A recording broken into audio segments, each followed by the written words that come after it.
Health Marketing Collective, where strong leadership meets marketing excellence. I'm your host, Sara Payne, a health marketing strategist at Umbrella Communications, and I'm bringing you fascinating conversations with some of the industry's top marketing minds. Today's episode is all about collaboration. How can we better leverage partnerships to drive meaningful change in the industry? I truly believe it's in the sharing of ideas and the sharing of resources that we can drive the change that's really needed. And I also believe that we must ask ourselves as brand and marketing leaders, how can we better leverage collaboration and what more can we do? To push on this topic with me, I've invited someone who spent their entire 20-year career advancing collaboration within healthcare. And that someone is Frank Jaskulke, VP of Innovation at Medical Alley. In his role, Frank leads startup, international, and corporate innovation efforts to ensure the Medical Alley community is the epicenter of health innovation and care. It's crazy to me that Medical Alley just celebrated its 40th anniversary of advancing innovation in this industry, and Frank has been along for the ride for the past 20 years of that journey. Welcome, Frank, and thanks for being here. Thank you, Sarah. It's a pleasure to be here. Yeah, it's great to see you. I always enjoy our conversations. To start off with, Frank, what is Medical Alley and why does it exist? Give us just a brief explainer on Medical Alley. Yeah, back in the 80s in Minnesota, we had a large computing industry here that evaporated. And for the listeners, if you've ever read The Innovator's Dilemma, it's literally about Minnesota's computing industry evaporating. In the wake of that, our medical device industry was supercharged. Earl Bakken went around, founder of Medtronic, hired a ton of engineers, grew faster, and he had a thought that if the computer industry could collapse, that could happen to healthcare. And so he and Governor Perpich and a few others got together, started Medical Alley to make sure that this community would remain the disruptors and not the disrupted in health innovation. And that's what we've worked on for 40 years. How do we position this industry, this community to be the best on earth? And here we are. I mean, it is one of the best on earth. Right. I mean, we might be a little biased on that, Frank, but our listeners probably are too. So I think the progress has been good. Yeah. Absolutely. I want to go right into the topic of connections and partnerships. What's your perspective on how marketing leaders can foster productive collaborations to accelerate their market growth?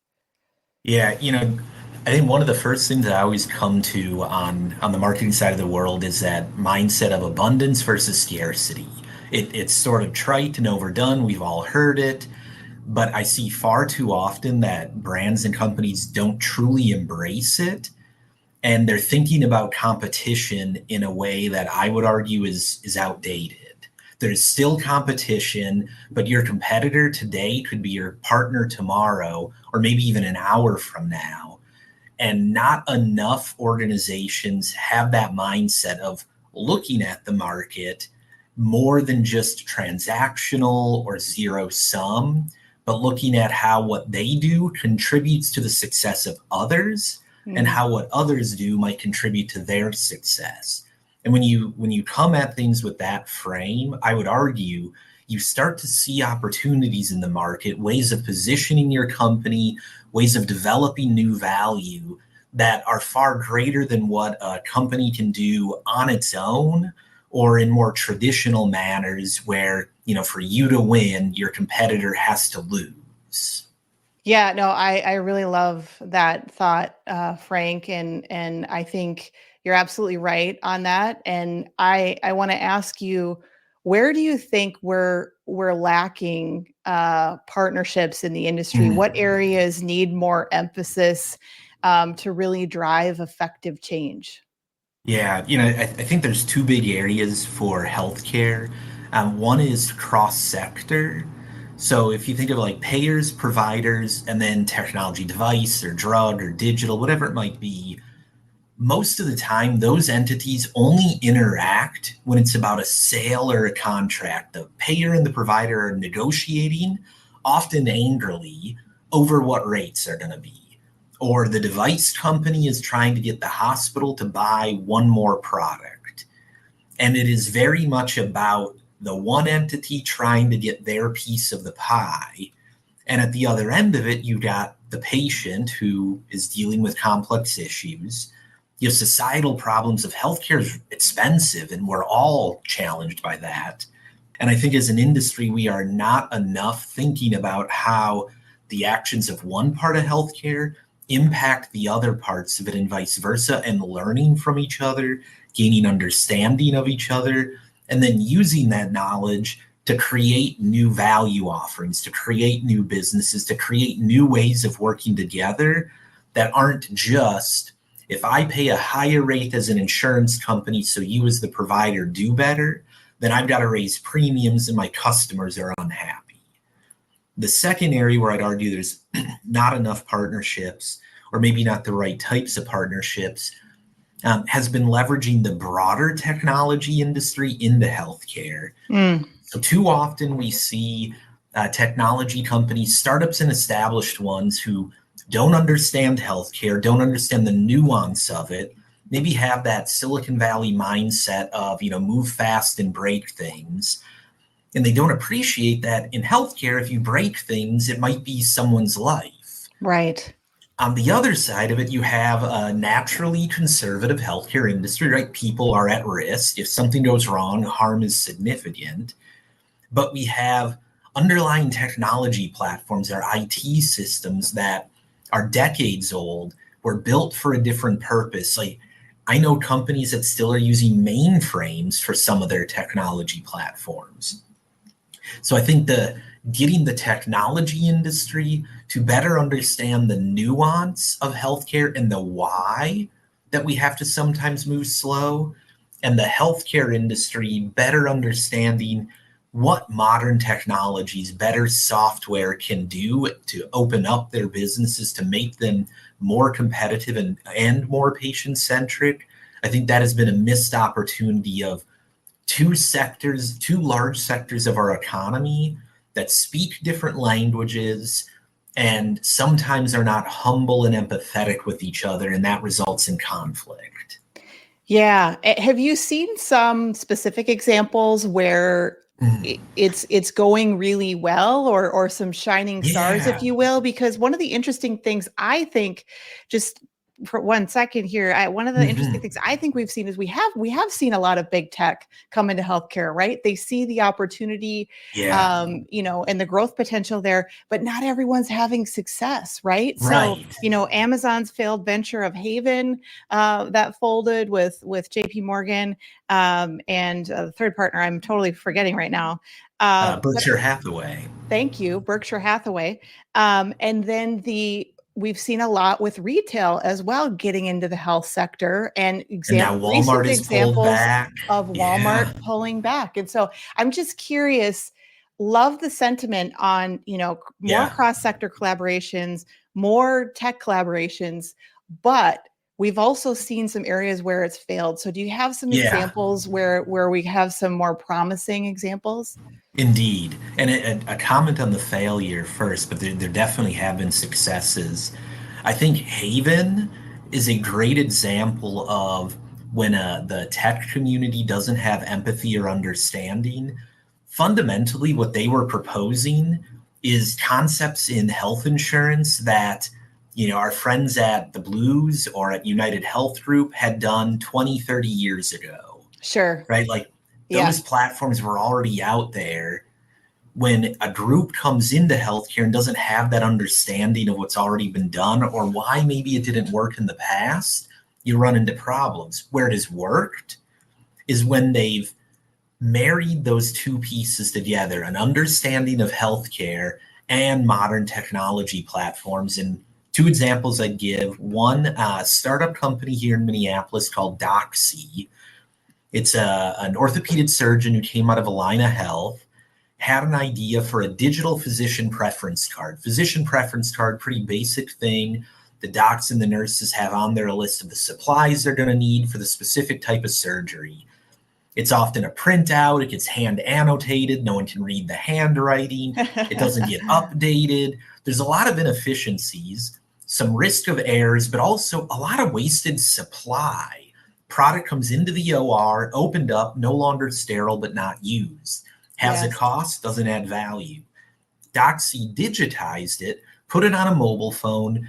It doesn't require something to be installed in the hospital IT system, so simple to implement, and then allows the doctor and the nurses to update the physician preference card and make it better for the current procedure, reduces waste, reduces variance in procedures, improves outcomes as a result, and really not complex technology, but applied to a real problem in healthcare by people who are in healthcare who have empathy and understanding. The other one I'd point out, a little bit newer company, scaling well, a company called Trivalence, startup company also in Minneapolis, but operating nationally. They're bringing payment methodologies and payment processing technologies that have been used in other industries to the ambulatory surgical centers and the medical device manufacturers. So today, even the largest medical device manufacturers often are sending paper invoices to their customers at ambulatory surgical centers and getting a paper check back. There's huge amounts of room for error, for a check to get lost in the mail, for data to be missed, and it's expensive to process.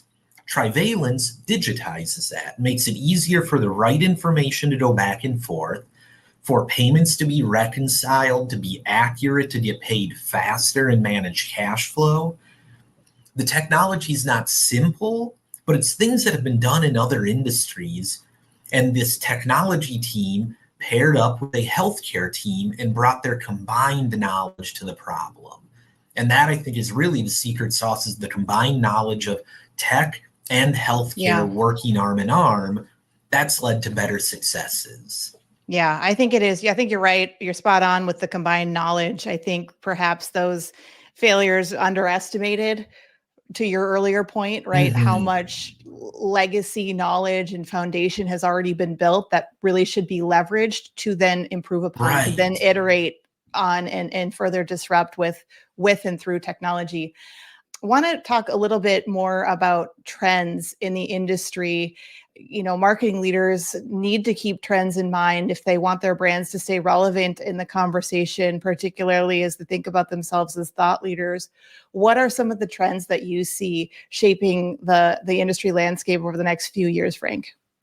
A couple of them. One, a small one, sort of a lighthearted one, but it's serious. Honest to God, has been LinkedIn. The observation that executives at Fortune 500s, at startups, are increasingly active on LinkedIn to share content, to communicate with employees and customers, that 5 years ago, I didn't see that type of activity, especially from the C-suite. I mean, I always think of the episode of 30 Rock where Jack Donaghy says, I found him on LinkedIn, he might as well be dead. And that has so changed. And if I think about a B2B type audience, an industry where we're often B2B marketing, that as a channel, I think is elevated in prominence over the last couple of years. Second one, kind of related, but I'd say is digital in healthcare. I mean, digital health, not necessarily the digital marketing. Sure. There is this mega shift happening where product companies are realizing they need to build and deliver services in healthcare, maybe wrapped around their products or paired with their products. And if you're a device or a drug company, that is a big challenge. You're used to selling physical widgets, and now you need to bring data analytics and other services into the mix. There are different kinds of product development processes. There are different regulatory processes. There are different sales and marketing processes. And that learning seems to be really, really hard. I've seen it go very well in some of the imaging companies. You think like a GE or a Philips, where a core part of their business has been service contracts. They seem to be moving faster towards AI and digital than maybe the more traditional device companies. That'd be the second trend.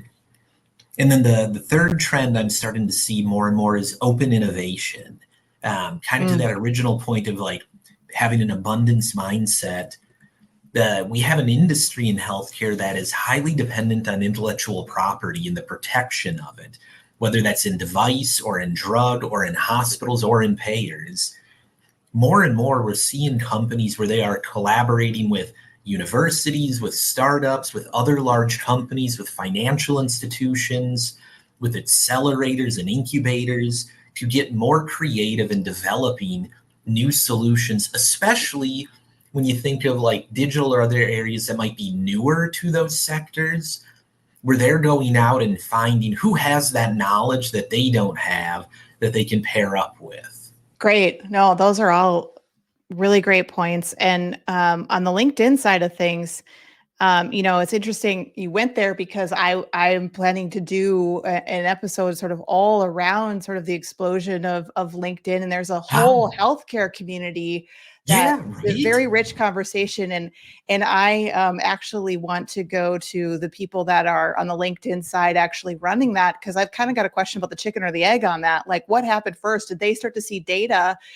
indicating that these executives were starting to become more active, and so then they leaned in their offering around that? Or did they start to adapt their offering, and then that's sort of what brought executives in? So yeah, I agree. I think there's a tremendous richness there, and I think from a marketing perspective, definitely something to pay attention to if you're not already prioritizing that as a channel. Definitely something to be considering, and the executive visibility component of that. Not just LinkedIn for your brand, but LinkedIn for your executives, because to your point, they're there.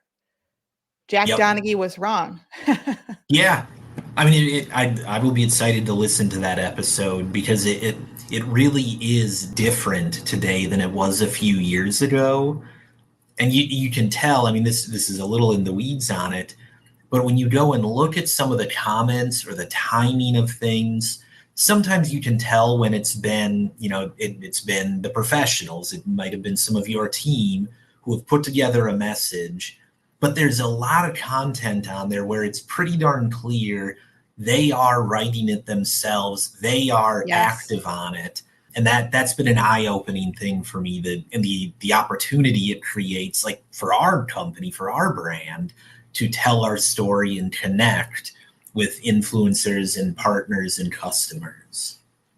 Yeah, and I think some of that, we saw explode during COVID too, when there was just sort of a need for accurate information about what was happening in the industry. I think of Andy Slavitt and sort of what he did with his platform and his personal brand to sort of be this expert that people could really rely upon to get accurate, very timely information.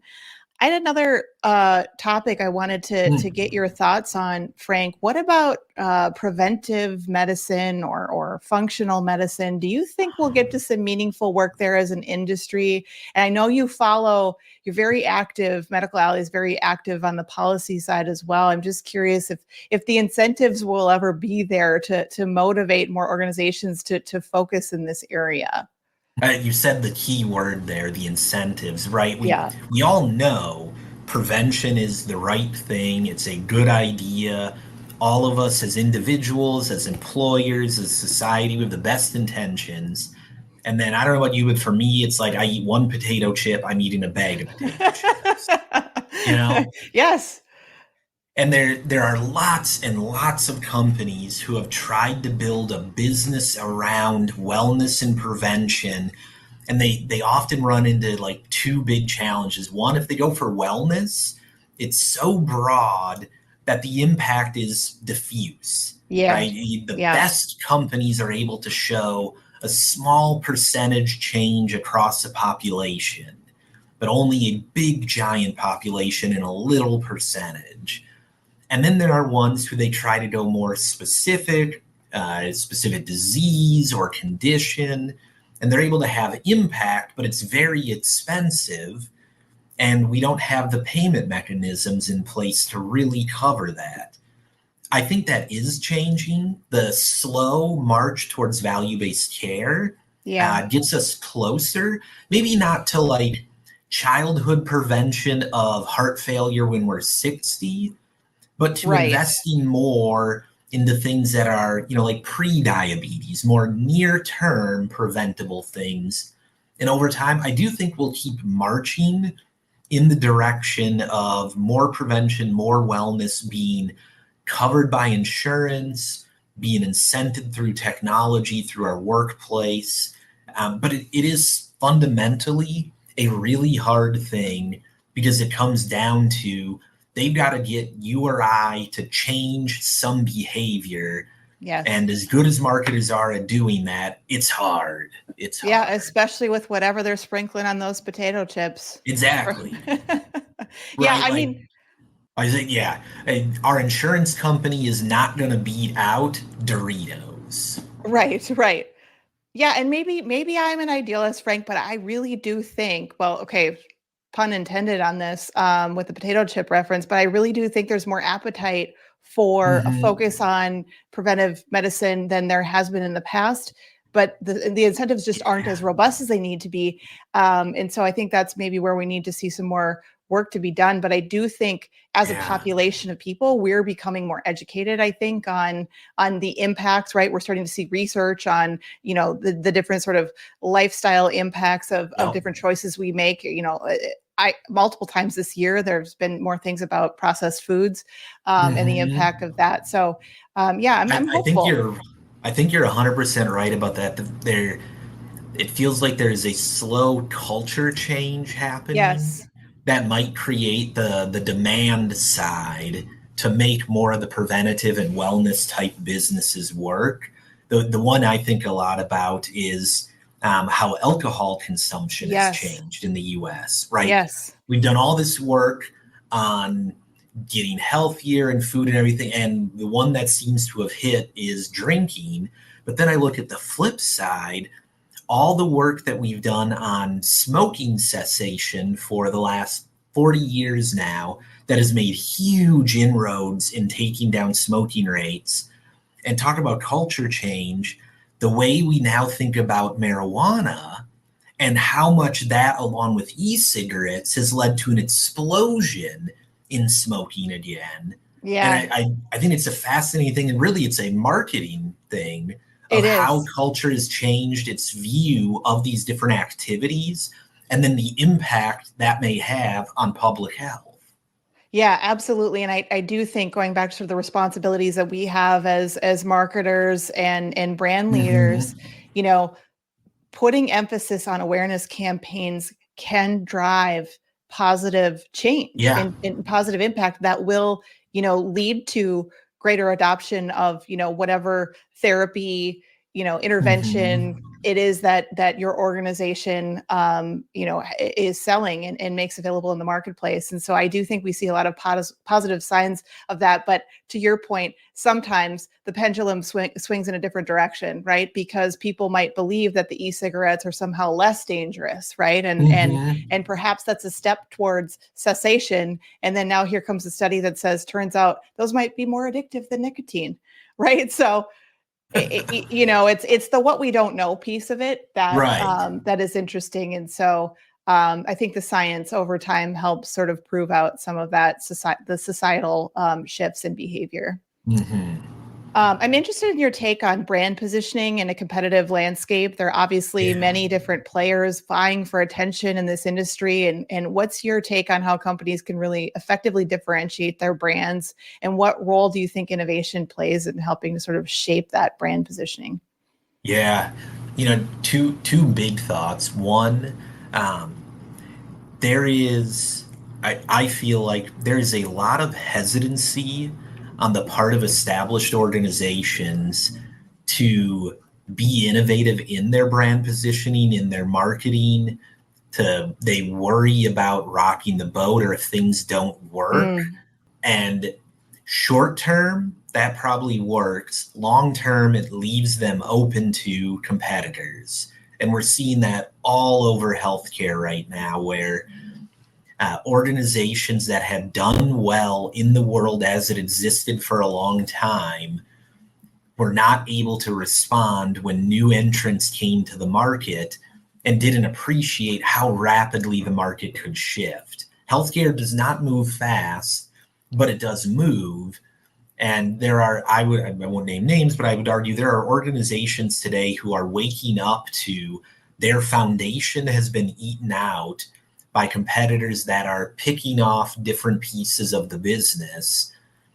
and now they're not as competitive as they once were. So I think that hesitancy to take risks is starting to come back to haunt a number of them. And then second, on the innovation side, there is so much more we know about what works and doesn't work in driving behavior change and driving adoption.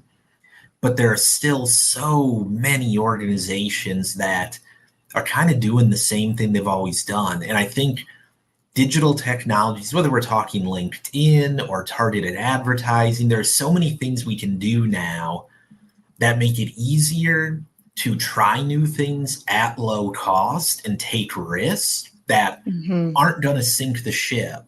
I think there should be more adoption of those, but then this is the tension, somehow not over indexing on what you can measure, because you run the risk of, you end up, because you can measure it, you do it, and then you miss a great insight because it doesn't fit in the metrics. Yes, I totally agree with both of those points. The first one being, don't play it too safe, right? Don't be so worried about pleasing everybody that then all of a sudden someone else comes in and starts, really speaking the truths that need to be stated, or whatever the realness of the problem is, and everyone starts running at that. And then this, don't be afraid to try something new. I did an entire episode around risk taking with Marcia Miller, whom I know you know very well. And that was just fantastic too. She had some good insights around that. She's someone who's not afraid to take risk, but I think I did that because I think it's, I wanted to inspire. Some people are just going to naturally be, some people, some companies, some brands are going to naturally be more inclined to take risk than others. But I think it's something we all have to look at. To your point, it's calculated risk, right? It's an organization out there needs to look at their risk tolerance and sort of challenge that a little bit and say, are we being made perhaps a little bit too conservative? Do we need to kind of really dial in, look at our mission, don't just do it to do it. Look at our mission, look at our purpose and what we stand for, and dial in the right level of boldness. And then therefore, it's not even really risk taking at that point if it's authentic to who you are. Right. And so part of what Marcia talked about in the episode is like repositioning risk in our minds as not really risk. Yeah. I mean, there is risk in inaction as much as there is in action. And one of the techniques we've used over the years is we carve out like a risk budget effectively. And we say upfront, not deciding what we're going to do or what we're going to spend on, but we say upfront, we are going to carve out some chunk of our portfolio to take a risk, to try something that's not fully baked. Then we go and figure out what risk we're going to take. And in doing that, we get the organization on board with the idea of affirmatively, we are taking risk. It's already been budgeted. Now we just got to figure out what we're doing with it. Versus I often see companies where they're like, well, maybe we take this risk. And that just makes it easy for everyone to shoot arrows at it and go, here's all the reasons we shouldn't. No, first, get them on board with we're taking risk, then go and pick which risk. I love that. Well, will you do a quick fire with me here, Frank? Yeah, please. Let's go. Yeah. So I've got 5 questions for you. First one is, name a couple of healthcare brands that you think do marketing really well. I got to give credit to Mayo Clinic. Their commercials, like, talk about bold. Their tagline is, you know where to go. Like, yep. That is just owning it, that they are the #1 hospital on earth. And if you're really sick, you know where to go. So I think that is like my absolute favorite. Second one, I think National Marrow Donor Program, Be the Match, has done a really good job over the years, both in very tactical marketing and as they've worked to build a more diverse registry, but then also in having the boldness a number of years ago to say there are these new therapies being developed that if they're successful could eliminate the need for National Marrow Donor Program to exist. And instead of shying away from it, they leaned into it and said, how can we make that happen faster? Because that's why we exist. It's not to exist, it's to help these patients. So those are 2, I think, doing it really well. Great examples. Frank, what's a career highlight for you in your 20 years at Medical Alley? What stands out? There's a bunch of things that I love, but probably the one that most stands out is about probably it was 2010. We passed legislation for an angel investor tax credit, an incentive for making investments in startup technology companies. I wrote the legislation. I led the team that lobbied for it. We built a great big coalition, got it passed. And since 2010, just in the healthcare alone, $1.5 billion has been raised by companies who have used it. There have been multiple exits. It has been a fantastic success, and it feels personally satisfying to say, like, hey, we did this thing that put $1 billion+ of capital to work. 100%. Yeah, everybody would want that in their career, and the fact that you've already had that is quite amazing, and that number is going to continue to grow. Only get bigger, yeah, over time. That'd be amazing. This one's kind of a trick question for you, Frank. Startup mentality or corporate strategy? What do you think is more important for growth? Whoa. I will punt at it and say it depends on the stage of your business. That transitional period is really hard for companies, and I think the most important part is having the self-awareness to know when you need to start moving from one to the other, and then usually from startup to corporate, but then also sometimes when you maybe need to move back to the startup mentality. Yeah, I think you're right. I'll accept your punt on that one. How do you personally stay ahead of various market changes and trends in the industry, Frank? I spend a lot of time just talking with people. I do a lot of meetings with different innovators, with corporate leaders, with doctors, and usually I just ask them, what's going on in your world? I love the old, who was it that said it? The guy who wrote How to Influence People and Win Friends.